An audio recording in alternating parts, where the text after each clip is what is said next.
একেবারে পদ্মার পাড়, পদ্মা হোটেল অ্যান্ড রেস্টুরেন্ট। এটা দেখেন কত মনোরম পরিবেশ। আজকে এখানে চলে আসলাম ঢাকা থেকে, এখানে পদ্মার পাড়ে খাওয়া দাওয়ার জন্য।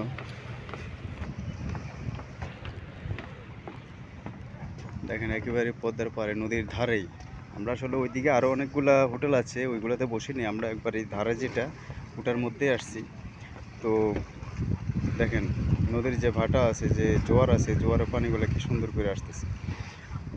তো এখানে এসে আসলে অনেক খাওয়া দাওয়া করলাম, অনেক মজা করলাম। তো জায়গাটা আসলে একেবারে অসাধারণ। এই হোটেলটার খাবার আসলে গুণগত মানে অনেক ভালো, অনেকটাই ভালো। কারণ ওইদিকে অনেকগুলো আছে, অনেক আরও নামি দামি রেস্টুরেন্ট আছে, কিন্তু ওইগুলোতে ঢুকিনি। আমরা এখানে আসছি, এখানেও অনেক নামি দামি এটা, কিন্তু এটা একেবারে নদীর ধারে। তো মানে এটা সৌন্দর্যটাই আলাদা। আপনি একটা জিনিস চিন্তা করেন, আপনি নদীর সামনে একবারে সমুদ্রের সামনে বসে দেখা যাচ্ছে খাওয়া দাওয়া করতেছেন। ওখানে বসলে ওখানে কোনো কিছুই দেখা যায় না। এখানে আসলে দেখা যাচ্ছে কি, মানে ধরুন আপনি এটাতে যদি আসেন, এই যে দেখছেন এটার বাউন্ডারিটা এখান থেকে শুরু। এখানে আসার পর আপনি এটাতে আসলে একেবারে নদীর জোয়ার, নদীটা দেখা, লঞ্চ এগুলো দেখা, মানে একেবারে একবারে পদ্মা সেতু। ওই যে দেখেন পদ্মা সেতু, দেখেন সেতু, যে ব্রিজটা দেখা যাইতেছে, দেখছেন সেতুটা। এইখানে আসলে আপনি দেখা যাচ্ছে কি অনেক সুন্দর পরিবেশ। আপনি বসে যে খাবেন, আপনার ওই খাবারটা দেখা যাচ্ছে কি খেতে অনেক দারুণ লাগবে। এমনকি দেখা যাচ্ছে কি আপনার নদীটা দেখা যাচ্ছে কি আপনি যে জোয়ারগুলো দেখে দেখে দেখা যাচ্ছে কি আপনি উপভোগ করতে পারবেন আর খাবেন। মানে এটার মানে ফিলিংসটাই অন্যরকম। কি বলবো আপনাদেরকে আসলে। আর দ্বিতীয় কথা হলো, আসলে আমার ভয়েসটা একটু ক্লিয়ার আসবে না। কেননা ক্লিয়ার আসবে না এই কারণে, আমার মাইক্রোফোনটা আসলে আমি গাড়িতে রেখে আসছি। তো আমি আসলে খাওয়া দাওয়া করার জন্য এমনিতে চলে আসলাম। এই কারণে খালি গলায় আমি কথা বলতেছি। আপনাদের যদি বুঝতে অসুবিধা হয়, প্লিজ কেউ মাইন্ড করবেন না। দেখেন আসলে পদ্মা, আমি আসলে একটা জিনিস কি, আমি পদ্মায় আরও একবার আসছি, কিন্তু এই কর্নারটাতে আমার আসা পড়ে নাই। আমি আসছিলাম পদ্মার যে মেন প্রথম ঢুকতে যে রেস্টুরেন্টগুলা, ওইগুলাতে দেখা যাচ্ছে কি আমার আশা পড়ছে। কিন্তু আসলে এইখানে একবারে নদীর ধারে যে রেস্টুরেন্টটা, পদ্মা হোটেল অ্যান্ড রেস্টুরেন্ট, এটা এটাতে আমার আশা পড়ে নাই। তো আজকে ফার্স্ট আমি আমার বসদেরকে নিয়ে এখানে আসলাম। বসরা খাওয়া দাওয়া করলাম, আমরা সবাই একসাথে খাওয়া দাওয়া করলাম, অনেক আনন্দ করলাম, অনেক মজা করলাম, মজা করেই খেলাম। নদীর জোয়ার দেখে, ব্রিজ দেখে, জাহাজগুলা, লঞ্চগুলা দেখে দেখে দেখে দেখা যাচ্ছে কি আমরা খাওয়া দাওয়া করলাম। তো আসলে এখানে দেখা যাচ্ছে কি মানে আম, এসে আজকে অনেক ভালো লাগলো, অনেক মজা হলো এখানে এসে।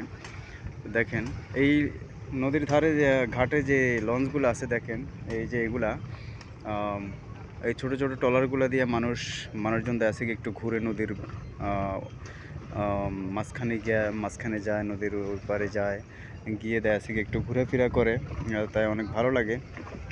তো ইনশাল্লাহ আমি আজকে আমার ফ্যামিলি নিয়ে আসিনি। আমার ফ্যামিলি নিয়ে যখন আসবো অবশ্যই নদীর মাঝখানে যাব, ঘুরবো এই ছোট ছোট লঞ্চ, ট্রলার দিয়ে।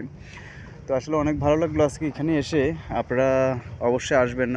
অবশ্যই এখানে কেউ না এসে এখন পর্যন্ত থাকে নাই, সবাই আসছেন। কেউ এখানে না আসে এখন পর্যন্ত থাকেন নাই, কারণ এই পদ্মার পাড় কে না আসছে। কিন্তু তারপরে যদি এই রেস্টুরেন্টে যদি কেউ আর না এসে থাকেন, তাও অবশ্যই এখানে চলে আসবেন। এখানকার আসলে খাবারটা অনেক ভালো। যে ভর্তাগুলা, যে মাছ ভাজা, ইলিশ মাছ ভাজাটা আসলে দেখা যাচ্ছে কি অনেক সুস্বাদু। লেজ দিয়ে যে ভর্তাটা বানানো হয়, সেরকম স্বাদ। পেঁয়াজ দিয়ে, মরিচ দিয়ে যে ভর্তাটা, সেটাও আসলে অসাধারণ। তো আসলে কি বলবো, যে ইলিশ ভাজাটা, সেটা তো খেতে আরও মানে একেবারে অসাধারণ। তো আপনারা অবশ্যই দেখা যাচ্ছে কি এখানে চলে আসবেন, এটাতে আসবেন। এটাতে আসলে আপনারা অনেক মজা পাবেন। ওইগুলোর থেকে আমি মনে করি এখানে আসলে অনেকটাই বেশি মজা পাবেন। কারণ এখানে যে একটা ফিলিংস আছে, আপনি নদীটা দেখে দেখে খাবেন, আর ওখানে তো আপনি হোটেলের ভিতরে বসে খেলেন, সেটা হচ্ছে অন্যরকম। কিন্তু এখানে খোলামেলা জায়গায় বসে খাওয়াটার স্টাইলটাই অন্যরকম।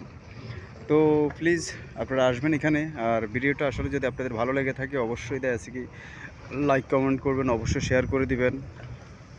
কারণ আমি আজকে ফার্স্ট পদ্মার পাড়ে এসে একটু ভিডিও করলাম, আর কখনো করিনি। তো অবশ্যই দেখা যাচ্ছে কি আপনারা অবশ্যই দেখা যাচ্ছে কি আমার ভিডিওটা লাইক কমেন্ট করে দিবেন, যদি করেন অবশ্যই খুশি হব, কারণ অনেক কষ্ট করে রোদে দাঁড়িয়ে দেখা যাচ্ছে ভিডিওটা করতেছি। তো সবাই ভালো থাকবেন, ভিডিওটা এ পর্যন্তই। আল্লাহ হাফেজ, আসসালামু আলাইকুম রহমতুল্লাহি ওয়া বারাকাতুহু।